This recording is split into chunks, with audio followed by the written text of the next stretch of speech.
तो विद्यार्थियों, जैसा कि मैंने बताया आपको, राजस्थान का अपना परिचय चल रहा था। कल बता दिया था मैंने, राजस्थान का अपना परिचय चल रहा है। और राजस्थान के संदर्भ में अपन बात करेंगे कि राजस्थान का जो भूगोल चल रहा है, मतलब राजस्थान की ज्योग्राफी की अपन चर्चा कर रहे हैं। यहाँ पर परिचय की मैं अगर बात करता हूँ तो एक बार मैं बराबर से आपको 5 मिनट में रिवीजन करने का प्रयास करूंगा। बारी बारी से अलग अलग प्रकार से मैंने सारणी के माध्यम से बताया था। ठीक है, सारणी के माध्यम से मैंने नाम बताए थे कि राजस्थान को प्राचीन में किन किन नामों से जाना गया था। तो सबसे पहले मैंने आर्य काल की बात की थी। कौन से काल की बताओ? आर्य काल की बात की थी। और आर्य काल में हमारे राजस्थान को जाना गया था किस नाम से बताओ? आर्यवर्त के नाम से। किस नाम से बताओ? आर्यवर्त के नाम से जाना गया था। कौन से काल में? आर्य काल में आर्यवर्त के नाम से जाना गया था। ठीक है, बोलते रहना मस्त तरीके से। उसके बाद बात आती है रामायण काल। कौन सा काल? रामायण। रामायण काल। रामायण काल अर्थात रामायण की जो रचना हुई थी उसे कहते रामायण काल। रामायण की रचना की गई थी वाल्मीकि के द्वारा। किसके द्वारा बताओ? वाल्मीकि के द्वारा की गई थी। इस समय हमारे राजस्थान को कहा गया था मरुकांतार। क्या कहा गया था बताओ? मरुकांतार कहा गया था। ठीक है, तो मरुकांतार की अगर मैं बात बताता हूं यहाँ पे, तो देख लीजिए एक बार और आगे की बातें। ठीक है, उसके बाद आगे मैं बात करता हूं। अंग्रेजों का जमाना आता है 1805 की बात। कब की बात बताओ? 1805 की बात। यहां पर एक अंग्रेज अधिकारी पॉलिटिकल एजेंट बन के आए थे। बोलो कौन था वो? George Thomas. कौन था बताओ? जॉर्ज थॉमस था। और जॉर्ज थॉमस आता है, और जॉर्ज थॉमस है, हाँ 1800 की बात है। सही बताया। कब की बात है? 1800 की बात है। 1800 में यहाँ पे मैंने आपको बताया होगा 1805 में विलियम फ्रैंकलिन आएंगे, है ना। यहाँ पे सन 1800 की बात है। जॉर्ज थॉमस आते हैं और यहाँ पर राजस्थान के इतिहास को देखते हैं। प्राचीन काल में कैसा इतिहास रहा था? राजा महाराजाओं का इतिहास रहने के कारण, उनके बेटों का इतिहास रहने के कारण इसको नाम दिया था राजपूताना। अर्थात राजस्थान को क्या नाम दिया रे? राजपूताना। कैसा नाम दिया? राजपूताना। लिखित में या मौखिक में? तो मौखिक में नाम दिया था। मौखिक रूप से अगर मैं बात करूं तो राजपूताना नाम देने वाले जो व्यक्ति थे वो कौन थे? George Thomas. उसके बाद मैं बात बताता हूं 1805 की। कब की बात बताता हूं? 1805। 1805 में आते हैं विलियम फ्रैंकलिन। कौन आते बताओ? विलियम फ्रैंकलिन आते हैं। विलियम फ्रैंकलिन आते हैं, याद रखना यहाँ पे विलियम फ्रैंकलिन की बात बता रहा हूं यहाँ पे। और विलियम फ्रैंकलिन की अगर मैं बात करूं तो देख लीजिए विलियम फ्रैंकलिन। ठीक है, विलियम फ्रैंकलिन। और विलियम फ्रैंकलिन ने क्या कहा था कि साहब राजस्थान में आए थे किससे जानकारी लेके? जॉर्ज थॉमस से जानकारी लेके आए थे। 5 साल बाद इसने भी यहाँ के एरिया के बारे में, राजा महाराजाओं की जानकारी सुनी। सुनने के बाद साहब इसने लिख डाली एक, बोलो क्या? पुस्तक। क्या लिखी बताओ? पुस्तक, जिसका नाम था ए मिलिट्री। क्या नाम था बताओ? शाबाश, a military memoirs. A military memoirs of George Thomas. Of George Thomas. इस तरीके से इसने जॉर्ज थॉमस के ऊपर यह किताब लिखी थी। ठीक है, तो इसी पुस्तक में आपको ध्यान रखना है, इसी पुस्तक में आपको ध्यान रखना है कि इसी पुस्तक में लिखित रूप से नाम दिया था हमारे राजस्थान को। क्या बताओ? राजपूताना। क्या नाम दिया था बताओ? राजपूताना। तो आपसे पूछा जाए कि राजपूताना नाम लिखित रूप से देने वाले कोई व्यक्ति थे, उसका नाम क्या आता है बताओ? William Franklin. विलियम फ्रैंकलिन ने अपनी किस पुस्तक में बोलिए? A military members of George Thomas. A military members of George Thomas में ये नाम दिया था। यहां तक की बात मैं बता चुका था। सही है गलत बताओ? तो यहां तक की बात हम पढ़ चुके थे। तो आगे की बात और बताता हूं क्योंकि अपना चल रहा है यहाँ पे रिवीजन। ठीक है ना। तो ये बातें शायद मैं लिखा चुका था, जिसने नहीं लिखा है वो आगे देख लेना। ठीक है, फिर आगे की ओर चलता हूं और उसके बाद आती है कर्नल जेम्स टॉड की बात। किसकी बात? कर्नल जेम्स टॉड की बात। यहाँ पे कर्नल जेम्स टॉड की बात करते हैं और वो भी मैं बात बताने वाला हूँ। 1817 में हमारे राजस्थान में आ गए थे, 1822 में ये चले गए थे। ठीक है, किसकी बात चल रही है बताओ? कर्नल जेम्स टॉड की बात चल रही है। Colonel James Tod, Colonel James Tod. और कर्नल जेम्स टॉड ने हमारे राजस्थान के इतिहास का विस्तृत वर्णन किया था। विस्तृत वर्णन किया था और विस्तृत वर्णन किया एक, बोलो किसमें बताओ? पुस्तक में। पुस्तक में किया था और पुस्तक का नाम क्या बोलो? The annals and antiquities. The annals and antiquities. Antiquities of Rajasthan. Antiquities of क्या रे बताओ? ऑफ राजस्थान आता है। और इसी पुस्तक में हमारे राजस्थान के कितने नाम बताओ? 3 नाम। सबसे पहले इसने नाम दिया था रायथान। कौन सा थान? रायथान। उसके बाद कहा था राजवाड़ा। और उसके बाद कहा था इसने क्या बताओ? राजस्थान। तो यही पूछा गया है कि ऐतिहासिक रूप से राजस्थान शब्द का प्रयोग करने वाले इतिहासकार कौन थे? कर्नल जेम्स टॉड थे। इस तरीके से हम इसकी बात कर चुके थे। उसके बाद अगर मैं बात करूं तो देख लीजिए आगे एकीकरण की मैंने बात बताई थी। एकीकरण का कौन सा चरण आया बताओ? दूसरा चरण। एकीकरण का कौन सा चरण? दूसरे चरण की बात करते हैं। यहां पे आइए, देखिए हमारे एकीकरण की अगर मैं बात करता हूं, एकीकरण की बात करते हैं तो एकीकरण की कहानी शुरू हो जाती है 18 मार्च से। कितने मार्च से? 18 मार्च 1948 से कहानी स्टार्ट हो जाती है। यहां पर बताया होगा राजस्थान का एकीकरण हुआ कितने चरणों में? 7 चरणों में। हमारे राजस्थान में 19 रियासत रहे। कितनी रियासत? 19 रियासत, 3 ठिकाने थे। ठीक है, बात करते पहले चरण का बुलाया गया था लोहागढ़ दुर्ग में। कौन से दुर्ग में बताओ? लोहागढ़ दुर्ग में बुलाया गया था। लोहागढ़ दुर्ग की अगर मैं बात करता हूं तो 4 रियासत। कितनी रियासत? ABCD से ध्यान रख सकते हैं। ए से अलवर, बी से भरतपुर, सी से करौली और डी से धौलपुर। मैंने बताया होगा जब एकीकरण पढ़ेंगे तो मैं और विस्तृत रूप से बताऊंगा। KM मुंशी आते। कौन आते रे?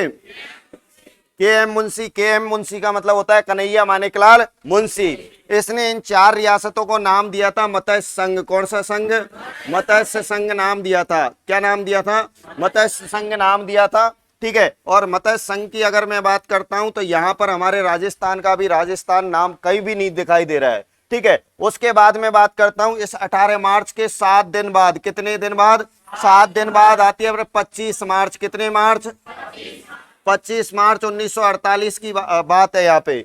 25 मार्च 1948 को अगर मैं बात करता हूं यहाँ पे तो देखिए कुछ बातें और यहाँ पर एडजस्ट की गई थी। कुछ और रियासतों को बुलाया गया था।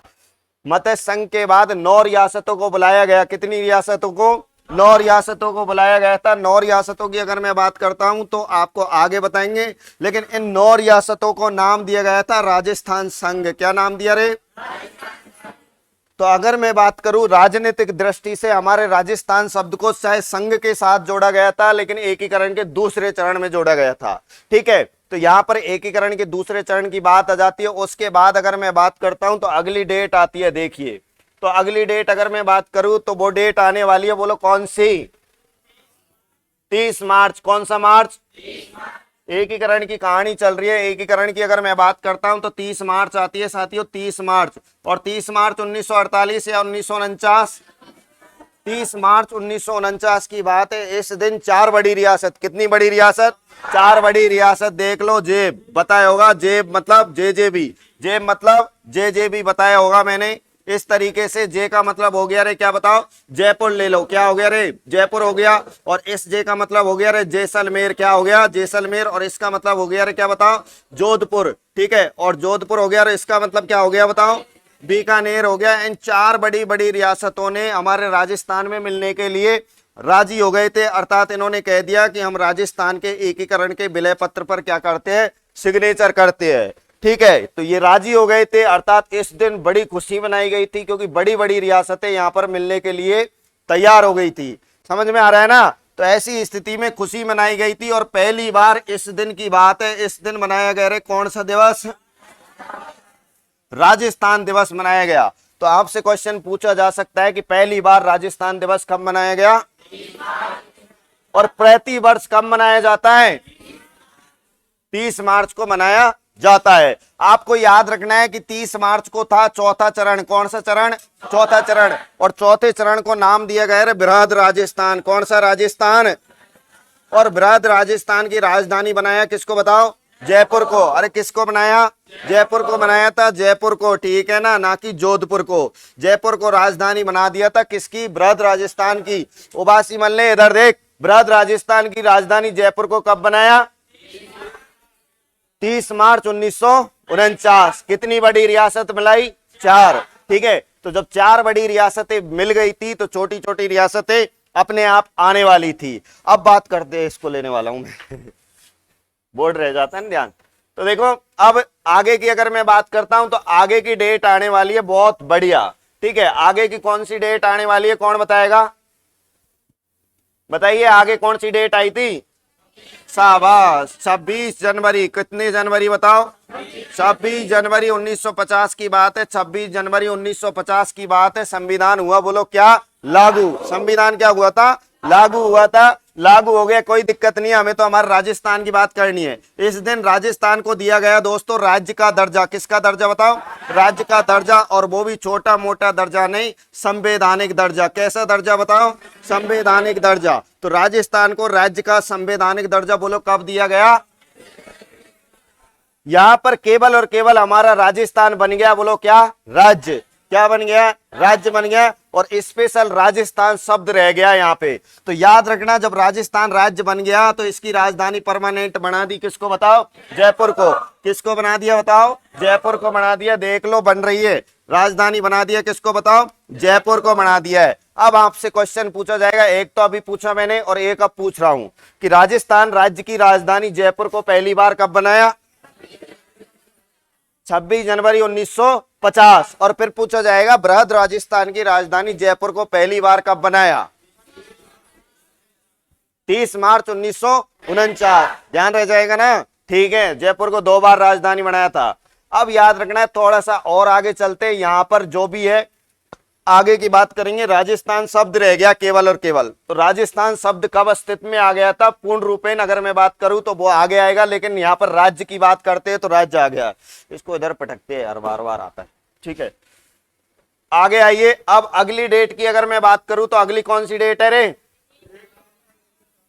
1 नवंबर 1956। 1 नवंबर 1956 की बात देख लीजिए। 1 नवंबर 1956 को महत्वपूर्ण क्वेश्चन निकल के आते हैं। 2 क्वेश्चन बताए होंगे। एक तो बताया कि पूर्ण एकीकरण कब हुआ? पूर्ण एकीकरण की अगर मैं बात करूं तो पूर्ण एकीकरण हुआ था कब बताओ? 1 नवंबर 1956 को। 1 नवंबर 1956 को पूरी तरह से हो गया। हमारे राजस्थान के सातों जो रियासत थी, और सॉरी सातों के 7 चरणों के साथ में 19 रियासत, 3 ठिकानों का यहाँ पर विलय हो गया था। अर्थात यहाँ पे एक और क्वेश्चन पूछा जाता है कि हमारे राजस्थान का वर्तमान कैसा रे? राजस्थान का वर्तमान स्वरूप कब अस्तित्व में आया? तो राजस्थान का वर्तमान स्वरूप कब अस्तित्व में आया था बताओ? उसके बाद अगर मैं बात करूं, इसी दिन की बात है 1 नवंबर 1956 की। ठीक है, तो 1 नवंबर 1956 को हमारे राजस्थान का एकमात्र केंद्र शासित प्रदेश कौन सा था?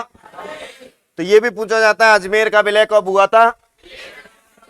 उसके बाद बताया सिरोही। सिरोही, ठीक है, सिरोही का विलय कितने चरणों में हुआ? 2। देखिए सिरोही की 2 जगह बताई होंगी, आबू देलवाड़ा। क्या बताया रे? आबू देलवाड़ा। तो आबू और देलवाड़ा का विलय भी किस तारीख को हुआ था बताओ? 1 नवंबर 1956 को हुआ था। सिरोही का पहले हो गया था, ये पार्ट बच गया था, इसी दिन हुआ था। इसीलिए कई बार पूछा गया है कि सिरोही का विलय कितने चरणों में हुआ? 2 चरणों में हुआ। ठीक है, तो इस तरीके से आपको ये बात मैंने बताई होगी। आगे की जब मैं बात बताता हूं तो 7वां संविधान संशोधन बताया या नहीं बताया? तो 7वें संविधान संशोधन हुआ, बोलो कब? अरे कब हुआ? 1956 में हुआ। देख लो, 7वां संविधान संशोधन, 7वां संविधान संशोधन हो गया है कब बताओ? 1956 में। 7वें संविधान संशोधन 1956 के तहत अरे कौन सी पोस्ट को मिटा दिया गया? महाराज प्रमुख पोस्ट को किया गया डिलीट, और नई पोस्ट बनाई थी जिसका नाम आता है राज्यपाल। कौन सा पाल? राज्यपाल। ऑप्शन में नहीं आता है तो गवर्नर बताया होगा। कौन सा नर? और राजस्थान के पहले गवर्नर कौन बने बताओ? गुरुमुख निहाल सिंह। कौन से सिंह? गुरुमुख निहाल सिंह राजस्थान के बने। बोलो पहले क्या बताओ? राज्यपाल। ठीक है ना? तो ये 7वें संविधान संशोधन 1956 के तहत हुआ। इधर देख पंखा मत देख, यहाँ पे राजस्थान के पहले राज्यपाल कौन? राजस्थान के पहले राज्यपाल कौन? राजस्थान के पहले गवर्नर पूछे तो कौन? ठीक है, ये बात बताई। ये परिचय चल रहा है अपना थोड़ा सा, फिर आगे की बात आपको बताने वाला हूं बस कुछ मिनटों में। अब देख लीजिए, एक क्वेश्चन और पूछा जाता है। कोई भी क्वेश्चन आपका ऐसा नहीं रहने वाला है जो पेपर में आ चुका है और आपको नहीं बताएंगे। देख लीजिए, यहाँ पे बात करते रहे शिलालेखों की। कौन से लेखों की? शिलालेखों की बात करते। शिला का मतलब चट्टान होता है, लेख लिख दिया तो वो शिलालेख बन गया। आइए यहाँ पर मैं एक शिलालेख की ओर लेके चलता हूँ आपको, बसंतगढ़ शिलालेख। कौन सा शिलालेख? बसंतगढ़ शिलालेख। और बसंतगढ़ शिलालेख की थोड़ी सी आपको विशेषता बताने का प्रयास करूंगा। बसंतगढ़ शिलालेख मिलेगा रे मिलेगा कहां पर बताओ? सिरोही में। कहां पर मिलेगा बताओ? सिरोही में। और सिरोही में एक मंदिर आता है जिसका नाम है खीमल माता का मंदिर। कौन सा मंदिर? खीमल माता का मंदिर आता है, यहां पर ही मिलेगा।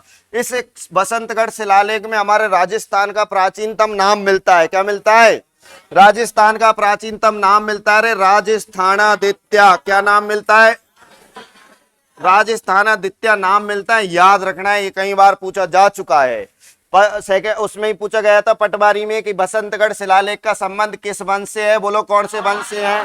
चावड़ा वंश से है। इस बसंतगढ़ शिलालेख में एक डेट भी मिलती है जिसका डेट का उल्लेख है 682 ईस्वी। कितने ईस्वी? बोलो कौन सा शिलालेख? कहाँ मिलेगा? कौन सी माता का मंदिर? ठीक है, बात करते तो हमारे राजस्थान का प्राचीनतम शिलालेखों में बोलो नाम क्या मिलता है? राजस्थानादित्य। और राजस्थानादित्य के साथ ही इस शिलालेख में ईस्वी कितना लिखा हुआ है? अब आइए देखो, अब यहां से आगे का पार्ट आप समझेंगे सभी, क्योंकि यहां से आगे का जो पार्ट है वो नया है। तो अपन चलेंगे अब मैप के अनुसार। तो मैप के अनुसार समझने का थोड़ा प्रयास कीजिए। आज मैं समझा रहा हूं, कल आपको छपा दूंगा, ठीक है ना। तो देखिए यहाँ पे अब अपन चलेंगे, पहला पॉइंट हो चुका है, पॉइंट टू पॉइंट चलेंगे। यहाँ पर पहला जो बिंदु था अपना वो आ गया परिचय। क्या आ गया बताओ? परिचय आ गया। तो यहाँ पर अगर मैं बात करूं तो यहाँ पर परिचय आ जाएगा। दूसरे नंबर पे अगर मैं बात करूं तो राजस्थान के विस्तार की बात करेंगे। किसकी बताओ? अब देखो, विस्तार समझने के लिए पहले आपको राजस्थान का नक्शा आना चाहिए। नक्शा सीखने के लिए आप देखते रहिए, ठीक है ना। इस तरीके से आपको आपके राजस्थान का नक्शा थोड़ा थोड़ा सा आना चाहिए। यहाँ पे मैं आपके सामने राजस्थान का मैप बनाने का प्रयास कर रहा हूं। इस तरीके का हमारा राजस्थान हो सकता है। थोड़ा सा हिस्सा और ले लेते इधर, फिर और हो जाएगा, ठीक है। तो ये लो, ये हो गया हाड़ौती, ठीक है ना। ये राजस्थान का हिस्सा है। और राजस्थान के हिस्सा की मैं बात करूं तो विस्तार की बात कर रहे हैं। सुविधा की दृष्टि से कितने भागों में बांट दिया?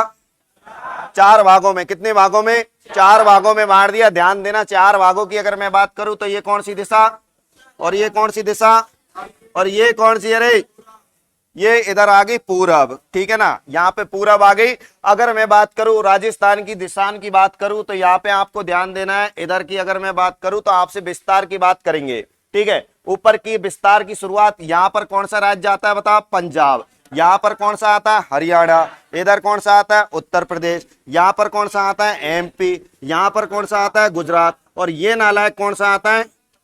पाकिस्तान, ठीक है। अब ध्यान देना, हमारे राजस्थान की शुरुआत उत्तर में होती है कोणा गांव से। कौन से गांव से? कोणा गांव। यहाँ पकड़ लेना, गंगानगर है। कौन सा नगर है? गंगानगर है। उसके बाद अगर मैं दक्षिण में बात करूं तो बांसवाड़ा से। कौन से वाड़ा से? बांसवाड़ा से आता है बोरकुंड। कौन सा कुंड? बोरकुंड आता है। बोरकुंड बांसवाड़ा में राजस्थान की दक्षिणी सीमा प्रारंभ होती है। क्वेश्चन पूछा जाए राजस्थान की दक्षिणी सीमा कहां से प्रारंभ होती है? ठीक है। अगर मैं बात करूं यहाँ पे जैसलमेर। कौन सा मेर? राजस्थान की पश्चिमी सीमा प्रारंभ होती है कटरा गांव से। कौन से गांव से? कटरा गांव सब तहसील से प्रारंभ होती है। इधर राजस्थान की सीमा प्रारंभ होती है धौलपुर के सिलाना गांव से। कौन से गांव से? सिलाना गांव राजाखेड़ा तहसील से राजस्थान की ये दक्षिणी सीमा प्रारंभ हो जाती है, ठीक है। तो थोड़ी सी बात आपको इस तरीके से भी याद रखनी है। ये सिलाना गांव आ गया धौलपुर का, ठीक है। तो ये चारों दिशाओं की अपन ने बात कर ली है। उत्तर में गंगानगर का कौन सा गांव? दक्षिण में बांसवाड़ा का कौन सा गांव?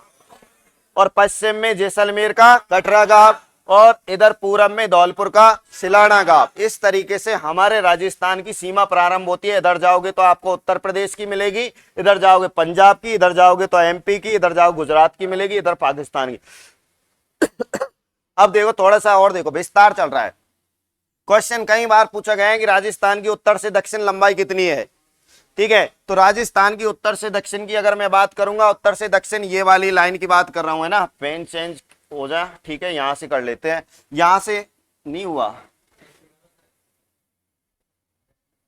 तो कोई बात नहीं हो रहा है। तो यहाँ पे है 826 किलोमीटर। कितने किलोमीटर? 826 किलोमीटर। ये है लंबाई। ये क्या है बताओ? लंबाई। अब ये बात करते हैं चौड़ाई की। किसकी बात करेंगे रे? चौड़ाई की। तो राजस्थान की जो चौड़ाई आती है वो आती है 869 किलोमीटर। कई बार क्वेश्चन आया हुआ है कि राजस्थान की लंबाई चौड़ाई में कितने किलोमीटर का अंतर है। अरे राजस्थान की लंबाई चौड़ाई में कितने किलोमीटर का अंतर है? 43 किलोमीटर। कितने किलोमीटर? 43 किलोमीटर का अंतर है, याद रखना है थोड़ा सा। उसके बाद अगर मैं बात करता हूं आगे की, देख लीजिए आगे अगर मैं बात करूं तो इधर पंजाब, इधर हरियाणा, उत्तर प्रदेश, एमपी, और उसके बाद क्या है इधर गुजरात, और इधर क्या है पाकिस्तान। तो इस तरीके से तो हमारे राजस्थान का ये क्या हो जाता है, विस्तार। उसके बाद दोस्तों अगला पॉइंट अपन लेके चलते आकार। क्या पढ़ते हैं बताओ? आकार। आप मुझे बताइए, कमेंट करके बता दो चाहो तो कि राजस्थान का आकार कैसा लग रहा है? कैसा है रे? पतंगाकार बोल रहे, और कौन कौन बता रहे कि विषम कोणीय चतुर्भुज के समान है?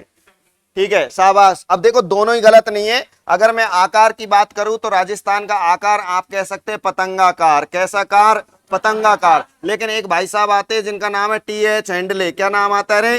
टी.एच. हैंडले आते हैं। ठीक है, टी.एच. हैंडले आते हैं, और टी.एच. हैंडले तो कुछ और ही बताएंगे। देखिए, तो अगर आपसे टी.एच. हैंडले के अनुसार पूछे तो राजस्थान का जो आकार आता है वो आता है विषम कोणीय चतुर्भुज के समान। किसके समान बताओ? राजस्थान का जो आकार आता है विषम कोणीय चतुर्भुज के समान बताने वाले इतिहासकार कौन थे, भूगोलवेत्ता कौन थे बताओ? टी.एच. हैंडले। लेकिन क्वेश्चन यही पूछा गया था कि राजस्थान का आकार है, उसमें पतंगाकार ऑप्शन में नहीं था, उसमें कुछ और ही ऑप्शन में था। उसमें विषम कोणीय चतुर्भुज भी समान ये भी नहीं था। तो ध्यान रखना है, जब टी.एच. हैंडले के अनुसार विषम कोणीय चतुर्भुज नहीं होता है तो याद रखना है, आप देखते ही रह जाएंगे। फिर इंग्लिश में पूछ लेगा, और क्या लिख के आता है बताओ? रोम्बस। ठीक है, तो इस प्रकार से ये क्वेश्चन पूछा जा चुका है। जब पहली बार ये पूछा गया था तो सबके होश उड़ गए, क्योंकि सबने पढ़ रखा था विषम कोणीय चतुर्भुज या पतंगाकार। तो ऐसी स्थिति में जब ये ऑप्शन में नहीं होते तो इंग्लिश वर्ड आ जाता है रोम्बस। ठीक है, किसने बताया? टी.एच. हैंडले ने। ठीक है, तो ये भी बात आपको याद रख लेनी है। ये बात हो गई किसकी बताओ? आकार की। अरे किसकी बात हो गई? अगला पॉइंट समझ लीजिए, थोड़ा सा और बता देता हूं। अगला पॉइंट आता है क्षेत्रफल। कौन सा फल? ठीक है, ये लो साहब, क्षेत्रफल आ गया है ना। पॉइंट से पढ़ोगे तो आनंद आएगा। क्षेत्रफल की अगर मैं बात करूं तो आपको पता होना चाहिए ये हमारा राजस्थान है, और राजस्थान के अगर कुल क्षेत्रफल की बात करूं तो कितना आएगा बताओ? 342,239। बोलो किलोमीटर लिखूं या वर्ग किलोमीटर लिखूं? शाबाश। बहुत से लोग तो किलोमीटर भी नहीं देखते, वर्ग किलोमीटर नहीं देखते, बस इतना देख के भाग जाते हैं, और ऑप्शन देखते हैं तो गलत हो जाता है। याद रखना है, कभी कभी ऐसे भी दे देता है पहला ऑप्शन, अपन केवल आंकड़े याद रख लेते और ऑप्शन में देखते 342,239 देखना है, खत्म कहानी। लेकिन चौथा ऑप्शन ये भी होता है कि राजस्थान का जो क्षेत्रफल है वो है कितना? 342,239 वर्ग किलोमीटर है। ठीक है, ऐसे गलती हो जाती है याद होने के बाद भी। राजस्थान के क्षेत्रफल की बात करूं तो देश में टॉप स्थान पे आता है, नंबर 1 पर आता है। राजस्थान क्षेत्रफल की दृष्टि से पहले स्थान पे आता है। और ये कब से आया? जब एमपी से यहां पर आता है। कौन बताओ? एमपी। एमपी से एक नया राज्य बना रहे छत्तीसगढ़। कौन सा गढ़ बताओ? छत्तीसगढ़। ये छत्तीसगढ़ बनाता है 1 नवंबर को। कितने नवंबर को? 1 नवंबर सन 2000 को बना था। 1 नवंबर सन 2000 को जब ये नया राज्य बन गया था तो राजस्थान क्षेत्रफल की दृष्टि से नंबर 1 पर आ गया था। तो ये याद रखना है। उसके बाद अगली बात बताऊं तो राजस्थान का क्षेत्रफल भारत के लगभग कितने प्रतिशत है बताओ? 10.41। कितना परसेंट बताओ? 10.41% राजस्थान का क्षेत्रफल है। किसका प्रतिशत का बताओ? भारत का। तो भारत के क्षेत्रफल का 10.41% आता है हमारा राजस्थान। क्षेत्रफल की दृष्टि से आपको याद रखना है, यहां पर सबसे बड़ा जिला आता है जैसलमेर। कौन सा मेर बताओ? जैसलमेर। जैसलमेर का क्षेत्रफल आपको मैं बता दूं 38,401 वर्ग किलोमीटर। कितना किलोमीटर है? 38,401 वर्ग किलोमीटर है। तो बताइए सबसे कम क्षेत्रफल आता है धौलपुर का। किसका आता है बताओ? धौलपुर का आता है। बता दीजिए धौलपुर का कितना है रे? तो धौलपुर का आता है 33-34 मान लो, है ना। 33-34 आता है। सही बताओ? 3034 है ना। देख लेना आप जैसे ही इसका भाग दोगे, 3034 का जैसे ही भाग दोगे तो आपको पता लग जाएगा राजस्थान में धौलपुर जिले का जो क्षेत्रफल है उससे कितने गुना है इसका अधिक है बताओ? आपको याद रखना है 12.66 गुना। कितने गुना बताओ? 12.66 गुना। ये भी क्वेश्चन कई बार आया हुआ है कि धौलपुर का जो क्षेत्रफल है अर्थात जैसलमेर का जो क्षेत्रफल है वो धौलपुर से कितने गुना अधिक है। तो धौलपुर से कितने गुना अधिक है? 12.66 गुना अधिक है ये। ठीक है, तो इस तरीके से क्वेश्चन भी पूछा जा चुका है, याद रखना है। तो ये सबसे छोटा हो गया, बड़ा हो गया। ठीक है, उसके बाद अगर मैं बात करूं, अभी क्षेत्रफल खत्म नहीं हुआ है, अभी भी एक क्वेश्चन और पूछा गया था कि बताइए दो देश आते हैं, कितने देश आते हैं बताओ। दो देश आते हैं, एक तो आता है जर्मनी, एक कौन सा देश आता है रे, जर्मनी, और एक आता है जापान। ठीक है, जर्मनी और जापान आते हैं, दोनों देश बहुत बड़े हैं वैसे अगर देखा जाए तो टेक्नोलॉजी की दृष्टि से, लेकिन क्षेत्रफल में देखा जाए तो राजस्थान के लगभग बराबर है। तो अगर आपसे क्वेश्चन पूछा जाए और पूछा गया है कि बताइए किन देशों का क्षेत्रफल लगभग राजस्थान के समान है, तो आपसे ऑप्शन में जर्मनी भी आ सकता है, जापान भी आ सकता है। तो इनका क्षेत्रफल लगभग लगभग किसके समान है बताइए, राजस्थान के क्षेत्रफल के लगभग समान आता है। ये बात आपको थोड़ी सी समझ में आ जानी चाहिए, आ जाएगी क्या बताओ। ठीक है, तो ये बात हो गई किसकी बताओ, क्षेत्रफल की बात हो गई। उसके बाद अगले पॉइंट की अगर मैं बात करूं तो अगला पॉइंट भी लगे हाथ समझते जाइए। अब देखिए ये चौथा पॉइंट हो गया यहां पर क्षेत्रफल। अब अगला जो वेरी इंपोर्टेंट टॉप बिंदु आता है उसकी बात है स्थलीय सीमा। कौन सी सीमा भाई, स्थलीय सीमा की अगर मैं बात करूं तो राजस्थान की स्थलीय सीमा की अगर चर्चा करूंगा यहां पर, तो इस नक्शे को फिर से बनाने का प्रयास करता हूं जिससे कि आपके स्थलीय सीमा समझ में आ जाए। ठीक है, यहां पे स्थलीय सीमा को जानने के लिए आप बने रहिए और यहां पर फिर से हम चलते हैं एक नए मैप की ओर। ठीक है, क्योंकि वेरी इंपोर्टेंट बिंदु है ये। नक्शा अपन खुद ही बनाएंगे भाई, आपको खुद को सीख लेना है नक्शा बनाना, क्योंकि जब तक नक्शा नहीं बनाना सीखोगे, थोड़ा थोड़ा चाहे गलत बन जाए लेकिन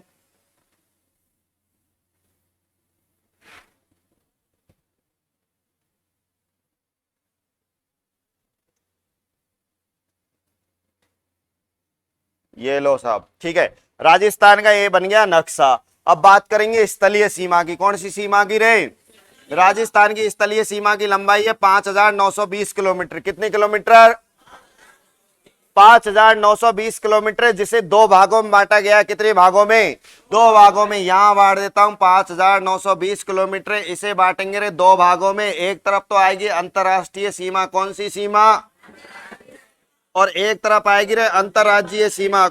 कौन सी सीमा रे, अरे ठीक है, अंतरराज्यीय सीमा है ना। अंतरराष्ट्रीय और अंतरराज्यीय दो प्रकार की हम यहाँ पर सीमा देखने वाले हैं। अंतरराज्यीय हो गई, ये लो अंतरराज्यीय सीमा हो गई। अब यहाँ पर बात करते हैं कि जब 5,920 किलोमीटर राजस्थान की ये टोटल स्थलीय सीमा है, इसमें से अंतरराष्ट्रीय सीमा कितनी हो सकती है, तो बात करते हैं, ध्यान देना, 1,070। कितने रे, 1,070 किलोमीटर की अगर मैं बात करता हूं तो इससे भारत राजस्थान की कौन सी सीमा लगती है, अंतरराष्ट्रीय सीमा। ठीक है, अंतरराष्ट्रीय सीमा लगती है। और राजस्थान की अंतरराष्ट्रीय सीमा पर स्थित जिले की संख्या कितनी है बताओ, 4। कितनी है बताओ, 4। ध्यान देना, यहां पर नंबर 1 पर मैं बात करता हूं गंगानगर। कौन सा नगर, जिले ध्यान दे लो, यहाँ पे जिले की लोकेशन देख लो। यहाँ पे नंबर 1 पर गंगानगर, नंबर 2 पर बीकानेर। कौन सा, बीकानेर। नंबर 3 पर आ गया जैसलमेर और नंबर 4 पर बाड़मेर। इस तरीके से राजस्थान के ये 4 जिले ऐसे हैं जो कौन सी सीमा पर आते, अंतरराष्ट्रीय सीमा पर। बढ़िया बढ़िया क्वेश्चन निकलेंगे यहाँ से। बचे हुए देख लीजिए कितने राज्य जो अंतरराज्यीय सीमा पर, यहाँ पर आपको मैंने बताया होगा कौन सा राज्य है बताओ, पंजाब। यहाँ पर बताया हरियाणा, यहाँ पर उत्तर प्रदेश, यहाँ पर एमपी, और यहाँ पर है कौन सा बताओ, गुजरात। आज ही ये समझ लीजिए आपका ये टॉपिक बहुत बढ़िया ढंग से खत्म होने वाला है। ठीक है, तो ये बात हो गई गुजरात की। अब बात करते हैं कि राजस्थान के ऐसे कौन कौन से जिले हो सकते हैं जो इनसे सीमा बनाते हैं। देखिए राजस्थान के 2 जिले हैं जो किससे सीमा बनाते हैं, पंजाब से, वो देख लेंगे, लेकिन पहले अंतरराज्यीय सीमा कितनी है वो देख लेते हैं। तो 4850 किलोमीटर, कितने किलोमीटर, 4850 किलोमीटर जो स्थलीय सीमा है वो किसी ना किसी राज्य से लगती है। अर्थात कितने राज्यों से लगती है, 5 राज्यों से। कितने राज्यों से, 5 राज्यों से। 5 राज्य जानने के लिए नंबर 1 पर बोलो पंजाब, नंबर 1 पर, उधर देख, नंबर 1 पर पंजाब, नंबर 2 पर हरियाणा, और नंबर 3 पर, और नंबर 4 पर, और नंबर 5 पर। और भी है क्या, इधर तो देश आ गया, कौन सा आ गया रे, पाकिस्तान, देश आ गया। राज्य की बात करते हैं तो 5 राज्य। राजस्थान से सीमा बनाने वाले पड़ोसी राज्यों की संख्या कितनी है, 5 है। ठीक है, अब बात करेंगे, पहले अपन इधर बात कर लेते हैं अंतरराष्ट्रीय सीमा बनाने वाले जिले, इनकी बात कर लेते हैं। तो अंतरराष्ट्रीय सीमा बनाने वाले जिले आप चाहे तो इधर से देख लो चाहे इधर से देख लो, आपको इधर से बाड़मेर मिलेगा, जैसलमेर मिलेगा, बीकानेर और गंगानगर मिलेगा। इनकी अंतर्राष्ट्रीय सीमा की मैं बात करूं तो 1070, कितना है रे? 1070। नहीं गुरुजी, हम तो कम ज्यादा के बारे में भी जानेंगे। तो ज्यादा की मैं बात करूं तो 464 किलोमीटर। कितने किलोमीटर है? 464 किलोमीटर किसकी लगती है? कम की अगर मैं बात करूं तो कम की बात करते हैं बीकानेर। कितने किलोमीटर है? 168 किलोमीटर। बाड़मेर की बताओ कितनी लगेगी? 228। कितने किलोमीटर है? 210 किलोमीटर लग रही है रे गंगानगर की। किसकी रे? गंगानगर की लग रही है। अब आपसे कम पूछ लो, ज्यादा पूछ लो, आरोही पूछ लो, अवरोही पूछ लो, कुछ भी पूछ लो, ठीक है। तो मैं अगर बात करता हूं कि राजस्थान की सर्वाधिक अंतर्राष्ट्रीय सीमा बनाने वाला जिला कौन सा है? कौन सा है रे? और कम सीमा बनाने वाला? कितने जिले लगे? अरे कितने जिले? 4, ठीक है। तो सबसे कम बन गई किसकी बताओ? बीकानेर की। अब देखो क्वेश्चन ये पूछा जाता है, एक तो पूछा जाता है आरोही क्रम और एक पूछा जाता है अवरोही क्रम। दोनों समझ लेना, जिंदगी में गलत नहीं होंगे। देखो एक तो मैंने लिख दिया रे अवरोही, कौन सी रोही, और एक लिख दिया है मैंने आरोही। क्या लिख दिया बताओ? आरोही। अब गिन के बताइए मुझे सबसे ज्यादा अक्षर किसमें है? अवरोही में है या नहीं है? कितने अक्षर है बोलो? कितने अक्षर? और आरोही में 3। शाबाश, बात समझ में आ गई। अब देखो इसमें ज्यादा है, अवरोही में ज्यादा है या नहीं है बताओ? तो अरे आज के बाद याद रख लेना, ज्यादा से कम की ओर को तो क्या कहेंगे बताओ? अरे ज्यादा से कम को क्या कहेंगे? कोड़े में बता, ज्यादा से कम को क्या कहेंगे? और कम से, यहाँ पे कम है ना, इसमें कम अक्षर है, तो अगर मैं बात करूं कम से ज्यादा की ओर को क्या कहा जाएगा बताओ रे? आरोही। भूलोगे क्या? नहीं भूलोगे। अब बताना, थोड़ा सा देखिए। अब अगर मैं बात करता हूं आपसे, लेके चलता हूं आपको अंतरराष्ट्रीय जिलों की ओर, क्योंकि उनका पूछा जाएगा आपसे बहुत बढ़िया एग्जामों में कि राजस्थान के अंतरराष्ट्रीय सीमा पर स्थित जिलों का बता दीजिए आरोही क्रम। कौन सा क्रम? तो अगर मैं बात करूं आपको चाहे ये किलोमीटर याद नहीं है, लेकिन आपको थोड़ा सा आइडिया है कि सबसे ज्यादा अंतरराष्ट्रीय सीमा लगती है किसकी बताओ? जैसलमेर की। जैसलमेर के बाद आपको याद रख लेना है किसका लगता है, किसकी लगती रे? देख लो, जैसलमेर के बाद किसका नाम आ रहा है? बाड़मेर। कौन सा मेर? और तीसरे नंबर पे? तीसरे नंबर पे कौन सा आ रहा है? गंगानगर आ गया। गंगानगर आ गया, ये लो साहब गंगानगर। और चौथे नंबर पे? चौथे नंबर पे आ गया बीकानेर। कौन सा नेर? बीकानेर। अब देखिए मैं पूछ रहा हूं अवरोही क्रम। पहले तो मैंने पूछा है कौन सा क्रम बताओ? तो अवरोही क्रम का मतलब आपको पता लग जाना चाहिए कि ज्यादा से कम की ओर पूछ रहा है। कैसे पूछ रहा है बताओ? ज्यादा से, क्योंकि ज्यादा अक्षर है इसलिए ज्यादा से कम की ओर बात करूंगा। अब ज्यादा में मैं बात करूं क्षेत्रफल के आधार पर बात नहीं कर रहा हूं, मैं अंतरराष्ट्रीय सीमा की बात कर रहा हूं कि सबसे ज्यादा किसकी लगती है, उसके बाद किसकी लगती है, उसके बाद और उससे कम किसकी लगती है। तो सबसे ज्यादा किसकी लगी, उसके बाद किसकी, और उसके बाद, और उसके बाद अगर आपसे पूछा जाए, ये तो हो गया कौन सा क्रम बताओ? अवरोही। अगर आपसे पूछा जाए कि हमें तो आरोही क्रम बताओ, तो सबसे पहले कौन आएगा? नंबर 1 पर, और नंबर 2 पर, और नंबर 3 पर, और नंबर 4 पर। ठीक है, इधर कोने में कहा देख रहा है? हेलो, इधर ये मैडमन को क्या देखा है यार? हाँ, इधर देख, काम की चीज चल रही है, नहीं फिर बैठ रहे ना, है ना। आरोही अवरोही क्रम है जो आपको हमेशा याद रहेंगे, नहीं तो भूल जाओगे, दिक्कत आएगी। तो ये अंतरराष्ट्रीय सीमा वाले जिले हमेशा पूछे जाते, ध्यान रखना। तो अंतरराष्ट्रीय सीमा पर स्थित जिले कितने हैं बताओ? क्योंकि आरएएस 2021 का पेपर देख लेना, उसमें ही पूछा गया था कि राजस्थान के सीमा सुरक्षा बल पर स्थित जिलों की संख्या कितनी है, इस तरीके से पूछा गया था क्वेश्चन। तो 4 है, और वो चारों का यहाँ पर नाम पूछा गया था, जैसलमेर, बाड़मेर, गंगानगर और बीकानेर। अब सुनिए और बढ़िया क्वेश्चन निकालता हूं आपसे, यहाँ पे आप बताने का प्रयास करना। आपने जब समझ ही लिया है तो मुझे ये बताइए, इधर आता है पंजाब, कौन सा जाब? ये लो दोबारा लिख देता हूं, यहाँ पर पंजाब आ गया है, ये लो पंजाब आ गया। इधर आता है क्या? गुजरात। इधर गुजरात आ रहा है, गुजरात की बगल में ही बाड़मेर है या नहीं है? गुजरात के बगल में यहाँ लिख देता हूँ बाड़मेर, ये लो साहब बाड़मेर लिख दिया। ठीक है, बताना है आपको। यहाँ पर पंजाब की बगल में आ रहा है गंगानगर। कौन सा नगर? अब मुझे ये बताइए, आप जल्दी से कमेंट्स करके बता दीजिए, राजस्थान के ऐसे कितने जिले हैं जो पूरी तरह से अंतरराष्ट्रीय सीमा बनाते हैं? बताओ कितने जिले हैं, कौन कौन से बताओ?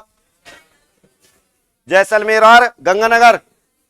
जैसलमेर और, सही बता रहे हो, शाबाश। ये केवल और केवल दो ऐसे जिले हैं जो बीच में फंसे हुए, ना तो इनकी किस सीमा लगती है, अंतर्राज्यीय सीमा नहीं लगती है, केवल और केवल अंतर्राष्ट्रीय सीमा लगती है। ठीक है, क्योंकि अंतर्राष्ट्रीय सीमा किससे लगती है बताओ, पाकिस्तान से। और फिर बताओ मुझे राजस्थान के ऐसे कितने जिले हैं जिनकी अंतर्राष्ट्रीय और अंतर्राज्यीय सीमा लगती है, बताओ कौन कौन से हैं? बाड़मेर और, अब देख लीजिए गंगानगर की अगर मैं बात करूं तो गंगानगर की सीमा किससे लग रही है? इधर तो किससे लग रही है, पंजाब से, और इधर किससे लग रही है बताओ, पाकिस्तान से। इधर बाड़मेर को पकड़िए, बाड़मेर की अगर मैं बात करूं तो बाड़मेर की इधर तो किससे लग रही है, और इधर किससे लग रही है? लग रही है नहीं लग रही है?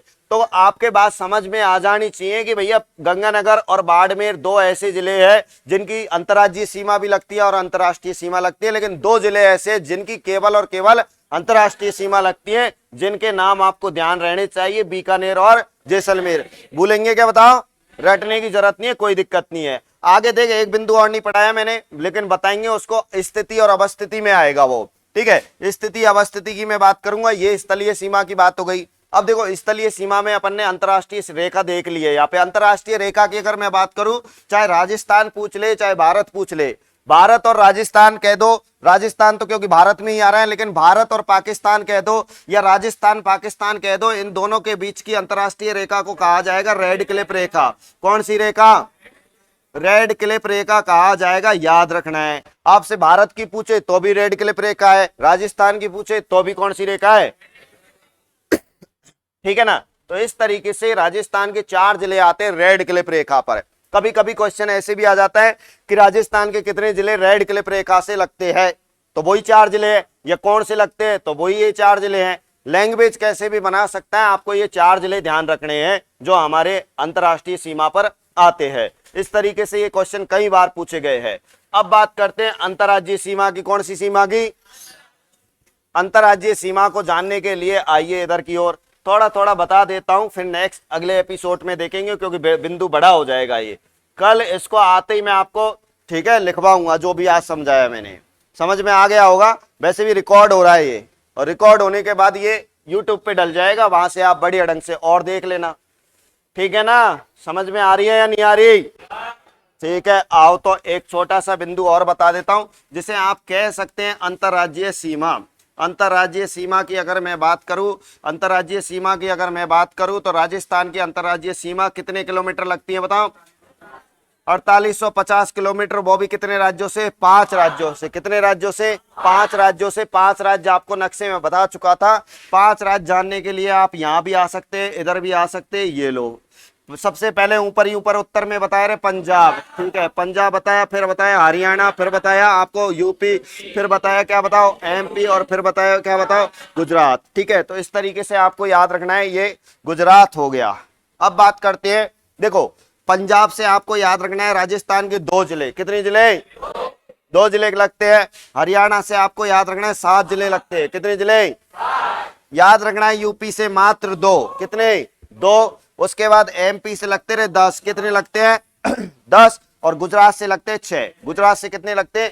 6। तो ये इस प्रकार से आपको जिले ध्यान रखने, इनसे क्वेश्चन पूछा जाता है। क्वेश्चन ऐसे पूछा जाता है, यहां से एमपी से ज्यादा उठाते हैं। ये पूछा जाता है कि निम्न में से राजस्थान का कौन सा जिला एमपी से, मतलब मध्य प्रदेश से सीमा नहीं बनाता है या फिर बनाता है। तो ऐसे अगर क्वेश्चन पूछ लिया जाए तो एक छोटा सा सवाल आपको देता हूं मैं मध्य प्रदेश का। कौन से प्रदेश का? देखो आपको राजस्थान के बारे में जानकारी है या नहीं है, इसके बारे में मैं बता देता हूं। क्वेश्चन यही पूछा है कि राजस्थान का निम्न में से कौन सा जिला मध्य प्रदेश से सीमा नहीं बनाता है। तो ऑप्शन मेरा पहला आ गया आपके सामने पहला आपके सामने है भैया करौली। ठीक है, करौली आ गया। दूसरे नंबर पे आ गया भैया बूंदी। ठीक है, तीसरे नंबर पे आ गया है कोटा, और चौथे नंबर पे आ गया है झालावाड़। कौन सा बाढ़? अब बताओ कौन सा नहीं लगता है? कौन सा नहीं लगे? शाबाश, करौली बगल में ही है भैया माधापुर के। है कोई करौली का निवासी? नहीं है। ठीक है, ध्यान देना, मैंने क्वेश्चन पूछा है कि निम्न में से राजस्थान का कौन सा जिला, सुन ले दोबारा, राजस्थान का कौन सा जिला, निम्न में से कौन सा जिला मध्य प्रदेश से सीमा नहीं बनाता है। नहीं वाले क्वेश्चन बहुत ज्यादा आते हैं, तो नहीं बनाता है तो आप बता रहे करौली। ठीक है, और कोई बता रहा है चेंज है क्या? कोई चलो हाथ खड़े कर लो। करौली बताने वाले कितने? हाथ खड़े करो, सबको अपनी अपनी नानी की कसम है, हाथ खड़े करो। जो इसको बताना चाह रहा है वो बताओ। शाबाश, कहीं बता रहे, तुम भी बताओ बालिकाओं, ठीक है, सुट साट मत बैठना। पीछे है कोई? नहीं है। और बूंदी बताने वाला? बराबर टक्कर है फिर तो, इधर की कॉलोनी में है आगे। चलो आप है, चलो बहुत बढ़िया। कोटा, कोटा है क्या भैया? ठीक है, सतरंगी जिला है। झालावाड़ सबसे ज्यादा बारिश वाला है। चलो बहुत बढ़िया। मतलब इसमें किसी ने नहीं बताया, करौली को बताने वाले बहुत ज्यादा थे। अच्छी बात है, सही है, ये गलत है भैया, समझ में आया? तो बूंदी की तो ना तो अंतर्राज्यीय सीमा लगती है ना अंतर्राष्ट्रीय लगती है, ध्यान रखना है। बूंदी ऐसा जिला है जिसकी क्या नहीं लगती है, अंतर्राज्यीय सीमा ही नहीं लगती है, ठीक है, जबकि इनकी लगती है।